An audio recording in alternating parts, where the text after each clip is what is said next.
The real issue is, do people in pews understand that the teaching of Jesus is really the standard?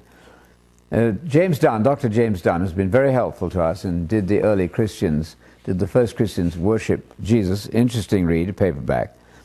And in a footnote, he refers to a colleague, Hurtado, who says that he does not think it necessary for Jesus to have thought and spoken of himself in the same terms as his followers.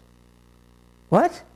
Jesus didn't think that his followers should be thinking the same things as he. That's extraordinary. This was on page 93, footnote 21, footnote 2 of Did the First Christians Worship Jesus? By Dr. James Dunn, referring to Hurtado, who seems to have this strange gap in his thinking that the teaching of Jesus really doesn't matter. But then he sort of takes it back and says, oh, probably it would be better if Christians did follow Jesus, but it's not essential. That's much too understated.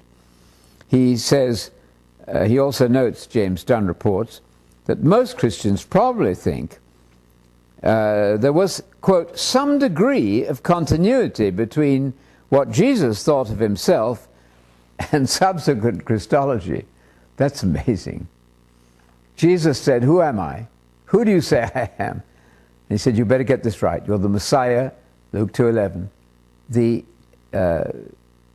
Christ, the anointed Lord, not the God Lord, but the anointed Lord. You're the King of Israel, the Son of God, and so on. The identity of Jesus is essential. Otherwise, you imagine a Jesus who doesn't exist. It becomes a figment of your imagination. And that's not going to wash well, according to Jeremiah, who complained that many of the preachers of his day were preaching a figment of their own imagination, their own dreaming. And Harnack, of course, referred to the Christ of the imagination as distinct from the real Christ.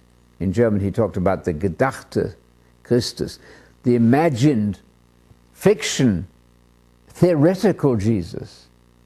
Don't want that one. We want the real one, who is the Messiah of Israel.